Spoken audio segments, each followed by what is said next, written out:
Welcome back ख़वातीन हज़रात। इस वक्त मेरे हाथ में एक बहुत ही प्यारा तोहफ़ा है और ये तोहफ़ा है अल-विर्दुल मुतहर के नाम से और रेहानतुल कामिलीन के नाम से। दो किताबें हैं, बड़ी खूबसूरत किताबचे हैं जो कि लिखे हैं जनाब हबीब अहमद ज़हूरी अल क़ादरी साहब ने, जो कि आज की हमारे पैनल में हमारे साथ विराजमान है। और ये इनमें से एक किताब है अल-विर्दुल मुतहर के नाम से, और ये इतनी खूबसूरत किताब है कि ये पंजतन पाक की सीरत पर लिखी गई है। तमाम जो जितने भी पंजतन पाक के शिदाई हैं, ग़ुलाम हैं, उनकी खिदमत में ये बड़ा एक खुसूसी और बड़ा खूबसूरत तोहफ़ा है। ये वाहिद किताब है अपनी नौयत की जो कि पंजतन पाक की सीरत पर लिखी गई है और लिखी गई है बग़ैर नुक्तों के। माशाअल्लाह, सुभान अल्लाह, पूरी किताब के अंदर कोई नुक्ता नहीं है। ये अपनी नौयत का एक अलग से ट्रैक रिकॉर्ड है। फिर इसी तरह से रेहानतुल कामिलीन का जो क्रक्स है इस पूरी किताब का, वो ये है कि इस पूरी किताब के अंदर आमिलीन के हवाले से बहुत डिटेल्ड गुफ्तगू की गई है। आमिलीन की शोबदाबाजियों पर, आमिलीन, हकीकी आमिलीन की क्या निशानी है, इन तमाम तर चीज़ों पर इंशाअल्लाह आज हम तफसील से गुफ्तगू करेंगे। जनाब हबीब अहमद ज़हूरी अल क़ादरी साहब हमारे साथ तशरीफ़ फरमाए। खैर साहब, अस्सलाम वालेकुम। वालेकुम सलाम जी, रहमतुल्लाहि व बरकातुहू। ठीक ठाक हैं आप? खैरियत से, मिजाज बखैर है? अल्हम्दुलिल्लाह जी, अल्हम्दुलिल्लाह। रोज़े अच्छे गुजर रहे हैं? अल्हम्दुलिल्लाह जी। ये फरमाइएगा, आपने बड़ा खूबसूरत तोहफ़ा अता किया है, अल्लाह ताला आपको बरकत दे, अल्लाह ताला आपको सलामत रखे।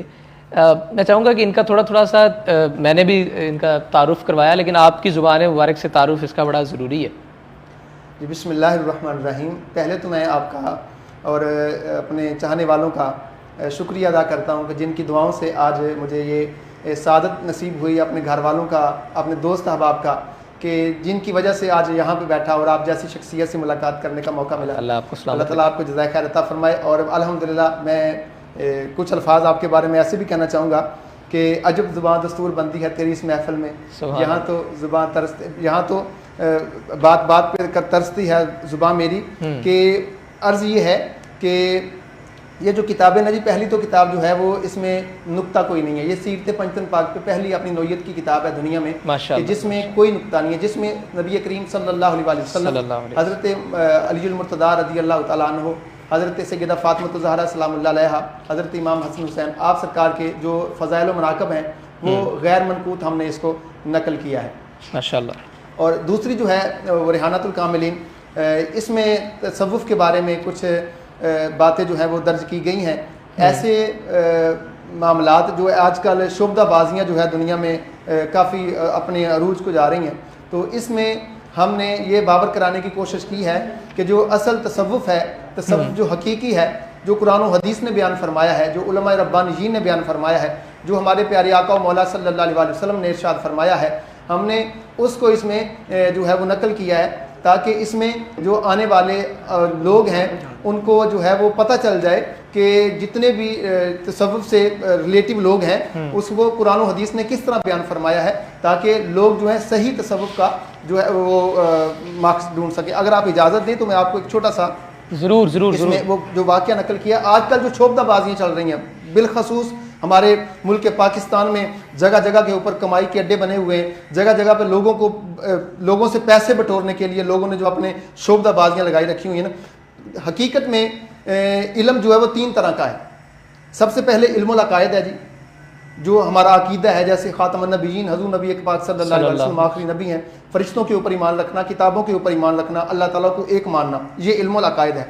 दूसरा इल्मुल अहकाम है, जैसे नमाज, रोज़ा, हज, ज़कात वगैरह जैसे हम अमल करते हैं, नमाज कैसे पढ़नी है और कब पढ़नी है, रोज़ा कब रखना है, कब अफ्तार करना है, ये दूसरा। तीसरा है इल्मुल अखलास, जिसको उलमाए रब्बानीयीन ने तसव्वुफ़ से जो है वो रिलेटिव किया है। यहाँ पे आज हम दाता अली हिजवेरी के शहर में बैठे हुए हैं। मैं सबसे पहले तो आपके प्रोग्राम की वसात से लोगों को पैगाम देना चाहता हूँ, जो लोग शरीयत मुस्तफ़ा के मुतब्बे नहीं है, जो शरीयत मुस्तफ़ा के मुताबिक लिबास नहीं पहनते, वो अल्लाह का वली नहीं हो सकता। अच्छा, मैं आपको अहकामात के मुताबिक होना बहुत जरूरी है। जी, कश्फुल महजूब से एक मिसाल देता हूँ। हजरत दाता अली हिजवेरी फरमाते, मैं तिफले मकतब था भी, तो मुझे लोगों ने बताया कि फलां इलाके में एक अल्लाह का वली सूफी आया हुआ है। तो फरमाते हैं हम भी उसकी जियारत के लिए चले गए। जब गए तो वहां से वो जा चुका था, तो जब वहां पे जाके ठहरे तो जब उससे जाने की खबर मालूम हुई तो मैंने उनसे कहा कि जहां पे उसने नमाज पढ़ी है, चले वो मुझे जगह बता दीजिए ताकि हमें पता चल जाए कि उसने नमाज कहाँ पे पढ़ी है।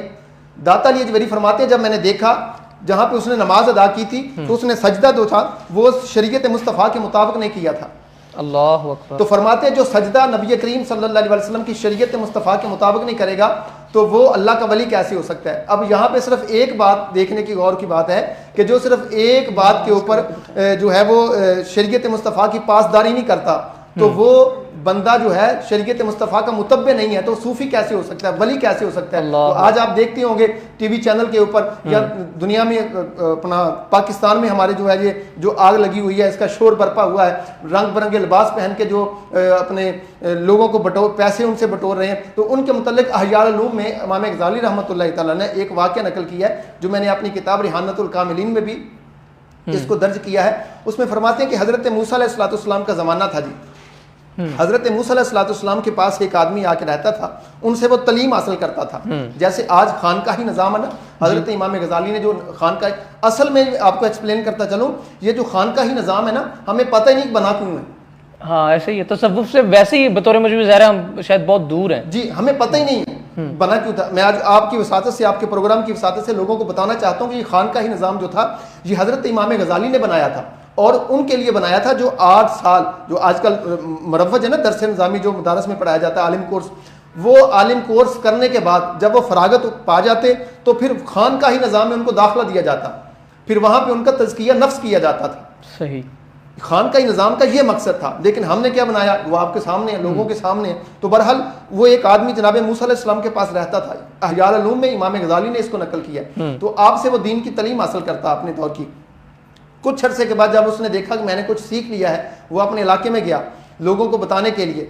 अब देखिए उसने क्या कहा, अपने लोगों को ये कहता, मानने वालों को कहता जी मूसा अलैहिस्सलाम ने मुझे ये कहा है, मूसा अलैहिस्सलाम ने मुझसे ये बात की है, मूसा अलैहिस्सलाम ने मुझे ये हुक्म दिया है। हालांकि चाहिए तो ये था वो ये कहता कि अल्लाह ताला ने जनाब मूसा को ये पैगाम दिया, हम आगे फैला रहे हैं।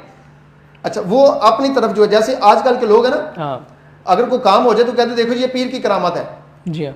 अगर काम बिगड़ जाए हम कहते हैं ये तो अल्लाह की मर्जी है। हालांकि ऐसे नहीं है, ये बिल्कुल अपोजिट जा रहा है निज़ाम। तो वो बंदा जो था उसने अपने आप को मनवाना शुरू कर दिया। जैसे आजकल रंग बिरंगे लिबास पहन के लोग बैठे हुए बराजबान है अपने तख्तों के ऊपर और लोगों से पैसे बटोर रहे हैं, लोगों को जो है वो अपनी तरफ लगाया हुआ है, बजाय अहलुल्लाह बनाने के लिए उन्होंने अपने तक महदूद रखा हुआ है। जैसे ये पादरियों में होता है ना, ईसाइयों में होता है पादरी को पैसे दें और तेरे गुनाह बख्शे गए, तो आज ये होता है हम नजराने पीर को देते हैं, अपने पास कुछ नहीं होता। मैं आपको बल्कि डॉक्टर इकबाल की भी यहाँ पे बात सुनाऊंगा अगर आपकी इजाजत हुई। तो बहरहाल वो जब आदमी ने वो बताना शुरू कर दिया ना कि मुझे मूसा अलैहिस्सलाम ने ये कहा है, तो लोगों ने उसको मुकर्रब बना लिया अपना कि यार ये बंदा कितना मुकर्रब है, मूसा अलैहिस्सलाम हर बात इससे करते हैं।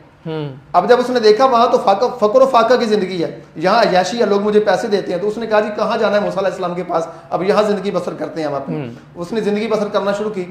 कुछ वर्षा गुजरा, जनाब मूसा अलैहिस्सलाम ने सोचा वो बंदा वापस नहीं आया, उनसे पता करते हैं वो कहाँ है। आप चलते चलते जब उसके शहर पहुंचे तो क्या देखा, एक बंदे से मुलाकात हुई जिसने अपने कांधे के ऊपर एक खरगोश बैठाया हुआ था। एक रवायत यह है कि बंदर बैठाया हुआ था, लेकिन इमाम गज़ाली ने खरगोश वाली रवायत लिखी है। तो आप मूसा अलैहिस्सलाम ने उससे पूछा भी मैंने फलां आदमी से मिलना चाहता हूँ, तो अगर उसका एड्रेस मालूम है तो मुझे बता दीजिए। तो उस बंदे ने कहा ये मेरे कंधे पे जो खरगोश बैठा है ना, आप इसको देखते हैं? जनाब मूसा अलैहिस्सलाम ने फरमाया जी देखता हूँ। फरमाया यही वो बंदा है। अच्छा, अब मूसा अलैहिस्सलाम हैरत में डूब के माल के कायनात से की मौला मैं बंदे से मुलाकात करने आया था, ये चेहरे जो कंधे पे खरगोश बैठा है ये बंदा कैसे हो सकता है? मौला इसको जुबान अता फरमाए, इसको दोबारा इंसानी शक्ल दे ताकि मैं इससे गुफ्तगू कर सकूं कि इसकी वजह क्या है, रीजन क्या बनी इसकी, ये खरगोश बन गया, जानवर क्यों बन गया। तो अल्लाह ने फरमाया मूसा कलीमुल्लाह अब इसको इंसान नहीं बनाऊंगा, बल्कि अगर तूने कोई सवाल पूछना है मैं रब तुझे बताता हूं, ये इसलिए कि ये लोगों से पैसे बटोर कर दीन बेचा करता था। अल्लाह अकबर। अब देखिए जो दीन बेच रहा है, ये लोग जो अड्डे बनाकर बैठे हुए ये दीन बेच रहे हैं। तो 3 लोग जो होते हैं ना उमर भाई, ऐसे होते हैं जिनकी वजह से मुआशरत तबाही की तरफ जाता है। एक बेदीन हुक्मरान आ जाए, अल्लाह, वो इंसान को तबाह कर देता है, मुआशरे को तबाह कर देता है। एक जाहिल पीर आ जाए, वो तबाह बर्बाद कर देता है। तीसरा दुनियादार आलिम आ जाए, वो तबाह बर्बाद कर देता है। तो यहाँ में आपको आपकी इजाजत हो तो डॉक्टर इकबाल जो है ना, जी बिस्मिल्लाह बिस्मिल्लाह, आपका एक दोस्त था वो बड़ा पीर था, वो डॉक्टर इकबाल से मिलने आया। अब होता क्या है, जब बुजुर्ग आए तो हम भी अल्हम्दुलिल्लाह अकीदत रखते हैं, आप भी अकीदत रखते हैं, सारे दोस्त बुजुर्गों से जो वली अल्लाह है उनसे अकीदत रखते हैं। तो डॉक्टर इकबाल के पास आए तो उनके मुरीदों को पता चला कि डॉक्टर इकबाल के यहाँ जो है ना हमारे पीर आए हुए हैं। तो वो बंदा जो उनसे मिलने आया तो उसने पीर साहब से कहा, जी हुजूर मुझे कर्जा मेरे ऊपर लाहक है 100 रुपया, तो अब दुआ फरमा दीजिए कि अल्लाह मेरा कर्ज जो है वो दूर कर दे। तो हज़रत डॉक्टर इकबाल ने अल्लाह अकबर वो बात सुन रहे थे, सुभान अल्लाह, बात सुन रहे थे वो, तो पीर ने दुआ की, मुरीद ने 10 रुपये निकाल के दिए और वो चला गया दुआ करा के। तो डॉक्टर इकबाल मुस्कुरा पड़े, हंस पड़े। जब डॉक्टर इकबाल हंसे तो उस पीर ने पूछा, डॉक्टर साहब हंसने की वजह क्या है? फरमाया तू साहिब करामत पीर है, तेरी दुआ कबूल हो गई है। पहले वो 100 का मकरूज साहब 110 का हो गया। अल्लाह।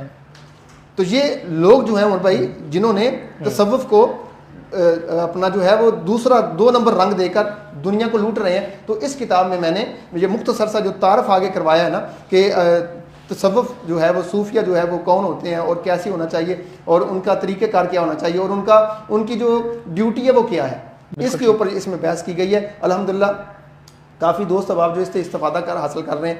तो इस किताब में सिर्फ असले तसव्वुफ के ऊपर गुफ्तगू की गई है। माशाल्लाह, अल्लाह ताला को मज़ीद बरकत दे। मैं चाहूँगा कि हम थोड़ा सा इसको ज़रा इन तमाम तर उलूम को जो अल्लाह ने आपको अता किए हैं इन किताबों में भी इंशाल्लाह हम इनसे भी इस्तेफ़ादा हासिल करेंगे, लेकिन अभी आपकी मौजूदगी से फ़ायदा उठाते हैं। रमज़ानुल मुबारक में ज़ाहिर हम सब रोज़ा रखते हैं। रोज़े का असल मकसद ज़ाहिर यूँ तो हमें अहादीस में मिलता है, लेकिन सूफ़ीज़म का तकाज़ा ये है कि इंसान ख़ुद से और भी ज़्यादा जितनी ज़्यादा मुशक्क़त कर सकता है वो करे। तो क्या फरमाएंगे आप इस हवाले से कि तक़वा के हुसूल के लिए रमज़ानुल मुबारक में ख़ुसूसी तौर पर रोज़े की हालत में एक शख्स कितनी मुशक्क़त कर सकता है कि वो अल्लाह क़ुर्ब इलाही को हासिल करे? जी माशाल्लाह, बहुत अच्छा सवाल है जी आपका। उमर भाई, पहली बात तो यह है कि रोज़े की कबूलियत के लिए तकवे का होना ज़रूरी है। तकवा सबसे पहले तो एक्सप्लेन करते हैं कि तकवा है क्या। तो अगर तकवे का हम मानी देखें, इसके ऊपर अगर डिटेल में जाएं तो तकवा का मानी होता है कि अल्लाह का डर दिल में पैदा होता है। कोई भी काम करने से पहले आपके दिल में कोई खटका पैदा हो जाना, तो अगर वो खटका जो है वो अच्छाई की तरफ आप वो काम कर लें, अगर उसका रास्ता जो है वो बुराई की तरफ जा रहा है उससे आप रुक जाएं, तो ये तकवा है। तो यहाँ पे जो मैं एक्सप्लेन करना चाहता हूँ कि तकवा आता कैसे है, सबसे पहली बात तो ये है, तकवा सबसे पहली बात तो ये है कि इंसान का दिल नरम होना चाहिए, अल्लाह ताला के हजूर जो है वो सरबसजूद रहना चाहिए। और तकवा उस वक्त आता है जब अल्लाह ताला उस इंसान के दिल में नरमी पैदा फरमाता है। जब इंसान के दिल में नरमी पैदा हो जाती है तो फिर बंदा जो है वो उसके दिल में तकवा आता है। मिसाल के तौर पे फॉर एग्जांपल आजकल अल्हम्दुलिल्लाह हर बंदा जो है अपने घर में अफ्तारी कर रहा है, तो अफ्तारी में अल्हम्दुलिल्लाह कोई बंदा भी ऐसा नहीं है जिसके पास जो है अच्छे किस्म के खाने ना हो, अच्छे किस्म के फ्रूट्स ना हो, अच्छे किस्म की डिशेज ना हो, हर चीज़ है। लेकिन तकवा कब आएगा? किसको कहेंगे तकवा? रोज़ा जो है भूख प्यास का नाम नहीं है। लअल्लकुम तत्तकून, रोज़ा दिया ही था इसलिए था कि तकवा हासिल हो जाए। अब तकवा है क्या? आपके सामने खाने पड़े हुए हैं, अब खाने आपके सामने पड़े हुए हैं, आपकी नज़र आपकी सोच गरीब हमसाए की तरफ नहीं जा रही। अल्लाह अकबर, अल्लाह अकबर। आप तो अच्छे फ्रूट्स, अच्छे खाने, अच्छे डिशेज जो है अपने सामने रखी हुई हैं, और दूसरा जो है वो खुश्क रोटी से, पानी से जो है रोज़ा अफ्तार कर रहा है। तो इसका मतलब यह है कि आपको तकवे का हसूल पता ही नहीं चला, आपको मालूम ही नहीं हुआ कि तकवा किसे कहते हैं। अगर इजाज़त हो तो मैं आपको बताना चाहता हूँ कि हजूर नबी करीम सल्लल्लाहु अलैहि वसल्लम आपने अपनी सारी ज़िंदगी हयात में दूसरों को तरजीह दी है। तकवे का एक और भी माना यह है कि अपनी ज़रूरत होने के बावजूद भी जो है वो दूसरों का ख्याल रखना, इसको तकवा कहते हैं। तो रोज़ा जो है इसकी कबूलियत की शर्त यह है कि जब इंसान के दिल में खौफ खुदा पैदा हो जाए, एहसास पैदा हो जाए कि जैसे हम भूखे प्यासे रह रहे हैं, हम तो 1 महीने के लिए भूखे प्यासे रह रहे हैं, तो जो हमसे ज़्यादा जो भूखे प्यासे रहने वाले लोग हैं उनका क्या हाल आलिम होगा। तो फिर जब ये चीज़ इंसान के दिल में आ जाएगी, ये सोच आ जाएगी, ये रोज़ा सिर्फ तकवा एहसास का नाम है। जब आपके दिल में एहसास पैदा हो जाएगा, आप समझ लें आपका रोज़ा भी कबूल है, आपकी नमाज तरावी, आपकी सारी इबादत कबूल है। सुभान अल्लाह। अच्छा फरमाइएगा कि इखलाकियात का कितना अमल दखल है किसी भी शख्स को जो गैर मुस्लिम है या गैर मज़ाहिब से, उसे मुसलमान करने में, या फिर एक ऐसे मुसलमान को जो कि गाफिल हो गया हुआ है, दुनियादारी में पड़ गया है, सुस्त हो गया है, काहिल हो गया है दीनदारी के मामलात में, उसे राग़िब करना टुवर्ड्स दीन। तो ये कितना इखलाकियात का इसमें कितना अमल दखल है? देखिए जी, हज़ूर नबी पाक सल्लल्लाहु अलैहि वसल्लम, मैं आपकी ज़िंदगी से मिसाल देना चाहूँगा कि आप अलैहिस्सलाम ने, मेरे आका व मौला ने अपनी ज़िंदगी के 40 वर्ष मक्का वालों में गुजारे। जब आपने कहा लोगों कहो ला इलाहा इल्लल्लाह इन्नी रसूलुल्लाह, तो लोगों ने आपसे दलील मांगी, मिसाल मांगी, तो आपने क्या कहा? आपने कहा मेरा बचपन आप में गुजरा है, मेरी जवानी आप में गुजरी है, कभी मैंने किसी को तंग किया हो, कभी मैंने किसी को ईज़ा पहुंचाई हो, कभी मैंने किसी को कुछ कहा, तो लोगों ने कहा नहीं, बल्कि आप तो सादिक अमीन है। तो यहाँ पे मैं एक मिसाल दे के, एग्जाम्पल दे के मैं आपको वाज़ेह करूँगा कि अखलाकियात का अमल कितना अमल दखल है कि हजूर नबी करीम सल्लल्लाहु अलैहि वसल्लम एक मरतबा तशरीफ़ फरमा थे मस्जिद नबवी शरीफ में। ये सियासत्ता में भी रिवायत है, इमाम जलालुद्दीन सयूती रहमा ने, जिनको 75 मरतबा जागते हुए सर की आंखों से हुजूर नबी करीम सल्लल्लाहु अलैहि वसल्लम का दीदार नसीब हुआ है। तो आप जो है वो नकल करते हैं कि प्यारे आका अलैहि सल्लम तशरीफ़ फरमा थे, माल गनीमत तकसीम कर रहे थे। अब एक आदमी आता है, एक यहूदी आता है, तो आके क्या करता है, एक पटका जो है मेरे आका अलैहिस्सलाम की गर्दन में डालता है और उसको जो है वो बल देना शुरू कर देता है। मेरे आका की गर्दन सुरख हो जाती है। अब जब सरकार ने पूछा उनसे, भी बताओ तूने मुझे ये गर्दन में पटका क्यों डाला, कहने लगा ये माले गनीमत मुझे भी देना चाहिए, आपको मुझे भी अता करो। तो आपने फरमाया माले गनीमत तो मिलेगा, लेकिन सबसे पहले आपसे बदला लिया जाएगा, आपने ज्यादती की है। तो वो आगे से क्या कह रहा है, वो आगे से कह रहा है जी आप मुझसे बदला नहीं ले सकते, मैंने तुरात में पढ़ा है, अंजील में पढ़ा है, ज़बूर में पढ़ा है कि जो नबी आखिर ज़मा होगा वो कभी भी बुराई का बदला बुराई से नहीं देगा, बल्कि भलाई से देगा। तो मेरी आका अलैहिस्सलातु वस्सलाम ने फरमाया क्या चाहता है, वर्ज़ करता है ज़रूर मुझे माले गनीमत दो। तो सरकार अलैहिस्सलातु वस्सलाम ने फरमाया बैठ जाएं। हज़रत सैयदना अबू बकर सदीक से फरमाया कि प्यारे सदीक, इस बंदे को माले गनीमत दो और कुछ ज़्यादा दे देना। ये इखलाक का तकाजा था।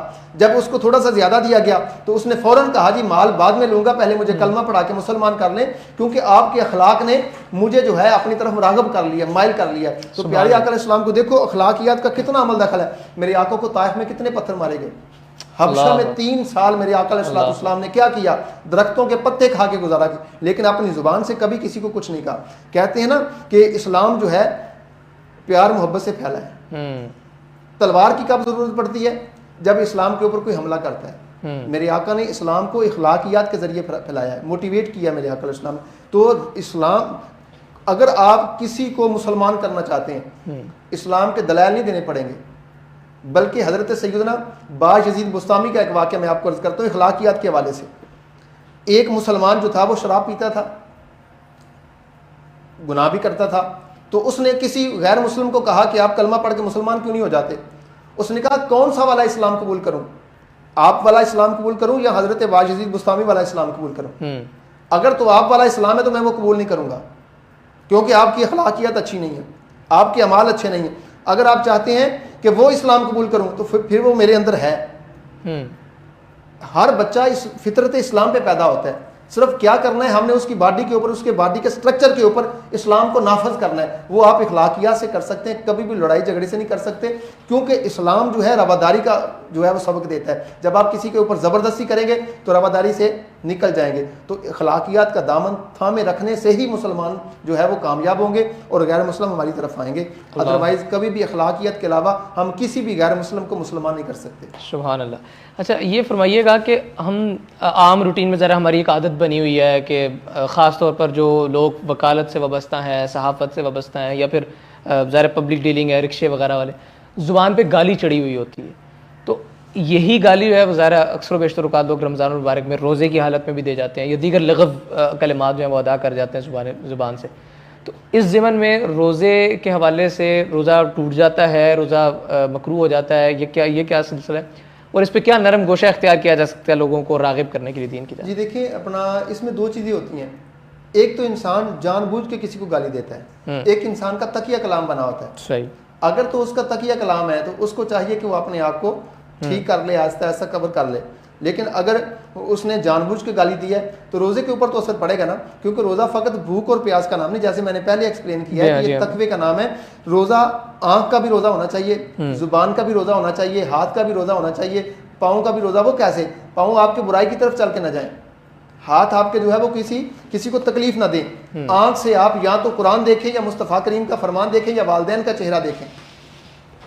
लेकिन जब हम क्या करेंगे, जब गाली गलोच करेंगे तो रोज़े पे फ़र्क तो आएगा, असर तो पड़ेगा, तो वह मकरूहात में शामिल हो जाएगा, वो फिर रोज़ा कामल नहीं होगा उससे। सुभान अल्लाह। बिल्कुल। बस इख्तितामन मैं चाहूँगा कि बस आपसे आखिरी सवाल है, तसव्वुफ़ के हवाले से लोग एक बहरहाल एक तनकीद करते हैं कि तसव्वुफ़ की वजह से जहाँ बहुत सारी अच्छी चीज़ें दीन इस्लाम में दाखिल हुई हैं, जहाँ पर लोग राग़िब हुए हैं, वो गैर मुस्लिम लोग जो कि ज़ाहिर है किसी हद तक वो गाने का या इन चीज़ों में डूबे हुए थे, वो बहरहाल आहिस्ता आहिस्ता आहिस्ता आहिस्ता with the passage of time राग़िब हुए हैं। वहीं इस्लाम के अंदर जो चीज़ें मौजूद हैं वो काफ़ी हद तक डिस्टर्ब हुई हैं। इस हवाले से इस चीज़ का जवाब आप क्या देना चाहेंगे, चूँकि ज़ाहिर माशाल्लाह से आपकी किताब है तसव्वुफ़ पर। देखिए उमर भाई, तसव्वुफ़ की वजह से कोई भी इस्लाम जो है डिस्टर्ब नहीं हुआ।